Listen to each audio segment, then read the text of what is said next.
The Lorax by Dr. Seuss. This is not a bouncy bed. It's not a bouncy bed. You're absolutely right. The Lorax. At the far end of town, where the grickle grass grows, No. and the wind smells slow and sour when it blows, It's where the lifted Lorax lives. and no birds ever sing except old crow girls. crows, It's where the lifted Lorax. is the street of the lifted Lorax. Deep in the grass, where the grickle grass grows. Who's reading this book? Come to sit next to me and let me read to you, please. All right, there we go. And deep in the grickle grass, some people say, if you look deep enough, you can still see today where the Lorax once stood, just as long as it could, before somebody lifted the Lorax away. What was the Lorax, and why was it there, and why was it lifted and taken somewhere? From the far end of town where the grickle grass grows, the old Onceler still lives. Here, ask him. He knows. You won't see the Onceler. Don't knock at his door. That's why it's called the Onceler. He stays in his lurkin Don't. on top of his store. He lurks in his lurkin, cold under the roof, where he makes his own clothes. Out of Miss Mufford Moof. And on special dank midnights in August, he peeks Out out of the his shutters. And Sometimes he speaks. and sometimes you perhaps And tells how the Lorax was lifted away. he'll tell you perhaps if you're willing to pay. If you're willing to pay. On the end of a rope, he lets down a tin pail, and you have to toss in 15 cents and a nail, and the shell of the great-great-great-grandfather snail. And then he pulls up the pail and makes a most careful count to see if you've paid him the proper amount. For the Onceler. Then he hides what you've paid him away in his snoove, his secret strange hole in his groovyless glove. I want to say Then he grunts. I will call you by whisper-phone, for the secrets I tell you are ears. For your ears alone. Yeah? Slup. Down slops the whisper-phone to your ear, and the old Onceler's whispers are not very clear, since they have come down through a snurgly hose, and he sounds Closet. as if he had smallish bees up his nose. Now, I'll tell you, he says with his teeth sounding gray, how the Lorax got lifted and taken away. It started way back, such a long, long time back. Way back in the days when the grass was still green and the pond was still wet and the clouds were still clean, and the song of the Swami songs rang out in space, one morning I came to this glorious place, and I first saw the trees and the truffula trees, the bright-colored troughs of the truffula trees, mile after mile in the fresh morning breeze. And under the trees I saw brown barbaloots, frisking about in their barbaloot suits, as they played in the shade of the truffula fruits. From the ripulous pond came the comfortable sound of the humming fish humming while splashing around. But those trees, those truffula trees, all my life I've been searching for trees such as these, the touch of their tufts so much softer than silk, and they had the sweet smell of fresh butterfly milk. I felt a great leaping of joy in my heart. I knew just what I'd do. I unloaded my cart. I'm doing the Lorax as well. In no time at all, I had built a small shop, and then I chopped down a truffula tree with one chop. And with great skillful skill and with great speedy speed, I took all of the soft tuff and I knitted a thneed. The instant I'd finished, I heard a gazump. I looked. I saw something pop out of the stump. Of the tree I chopped down, it was sort of a man. Describe him, and that's hard. I don't know if I can. He was shortish. And oldish. And oldish. And brownish. And mossy. And mossy. And he spoke with a voice that was sharpish. and bossy.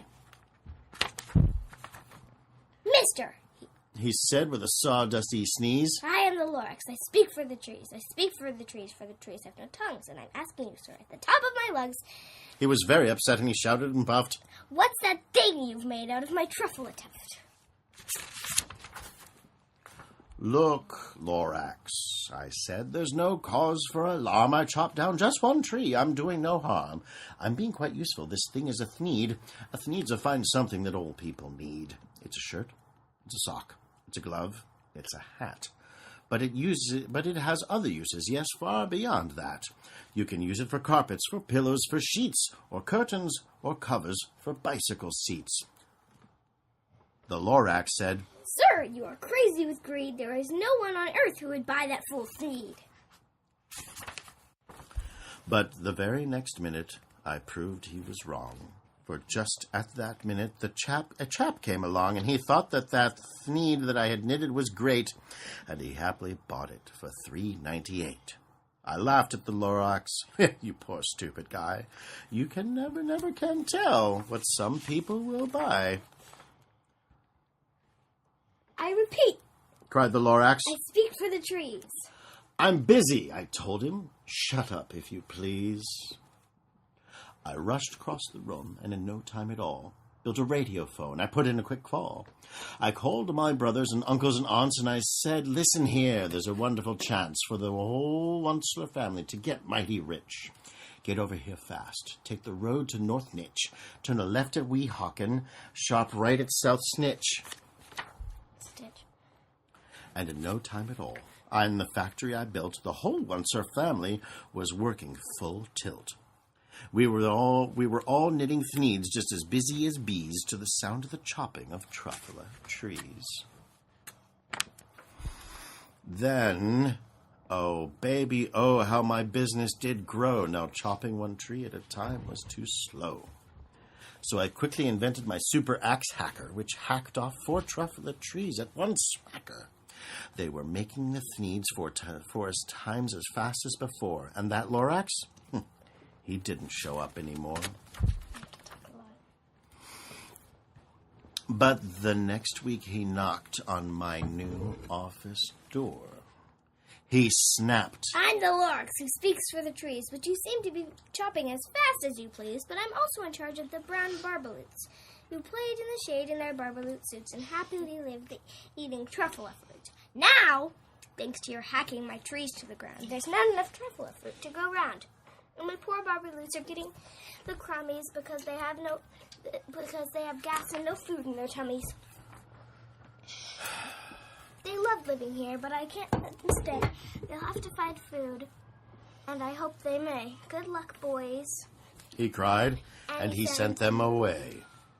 I, the Onceler, felt sad as I watched them all go. But business is business, and businesses must grow, regardless of crummies in tummies, you know. I meant no harm. I most truly did not, but I had to grow bigger. So bigger I got. I biggered my factory and biggered my roads. I biggered my wagons. I biggered the loads. Of the thneeds I shipped out, I was shipping them forth to the south, to the east, to the west, to the north. I went right on biggering, selling more thneeds, and I biggered my money, which everyone needs. Everyone does need money. Then again he came back. I was fixing some pipes when that old nuisance Lorax came back with more gripes. I am the Lorax. He coughed and he whiffed. He sneezed and he snuffled and he gargled, he sniffed. Onceler. He cried with a crufulous croak. Onceler, you're making such smoggless smoke. My poor swami swans. Why they can't sing a note? No one can sing who has smog in their throat.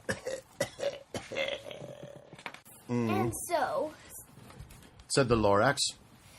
please pardon my cough. They cannot live here, so I'm sending them off. Where will they go? I don't hopefully know. They may have to fly for a month or a year to escape the smog you smog around here. Smogging up the smog.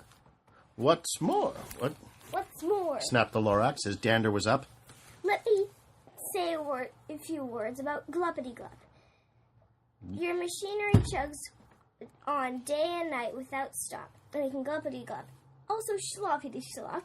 And what do you do with this leftover goo? I'll show you, you dirty old once-around you. You're glumping the ponds where the hummingfish hummed. No more can they hum, for the gills are all gummed. I'm sending them off. Oh, their future is dreary. They'll walk on their fins and get woefully weary in search of some water that isn't so smeary. And then I got mad. I got terribly mad. I yelled at the Lorax. Now listen here, Dad. All you do is yappity yap and say bad, bad, bad, bad. Well, I have my rights, sir, and I'm telling you, I intend on doing just what I do. And for your information, you Lorax, I'm figuring on biggering and biggering and biggering and biggering, turning more truffula trees into thneeds, which everyone needs. And at that very moment, we heard a loud whack. From outside in the fields came a sickening smack of an axe on a tree, and we heard the tree fall. The very last truffula tree of them all. No more trees. No more thneeds. No more work to be done. So, in no time, my uncles, my aunts, everyone, all waved me goodbye. They jumped into my cars and they drove away under the smoke-smuggered stars. Now all that was left neath the bad-smelling sky was my big empty factory, the Lorax and I. The Lorax said nothing, just gave me a glance, just gave me a very sad, sad backward glance as he lifted himself up by the seat of his pants.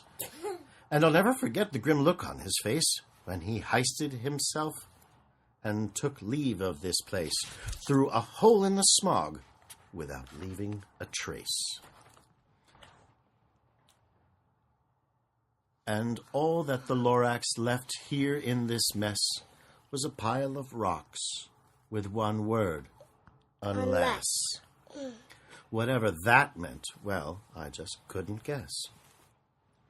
That was long, long ago, but each day since that day, I've sat here and worried away. Through the years while my buildings have fallen apart, I've worried about it with all of my heart. But now, says the Onceler, now that you're here, the word of the Lorax seems perfectly clear. Unless someone like you cares a whole awful lot, nothing is going to get better. It's not. So, catch, calls the Onceler. He let something fall. It's a truffula seed. It's the last one of all. You're in charge of the last truffula seeds. And the truffula trees are what everyone needs. Plant a new truffula. Treat it with care. Give it clean water and feed it fresh air. Grow a forest. Protect it from axes that hack. Then the Lorax and all of his friends may come back. The end. Whoops, I pressed a button.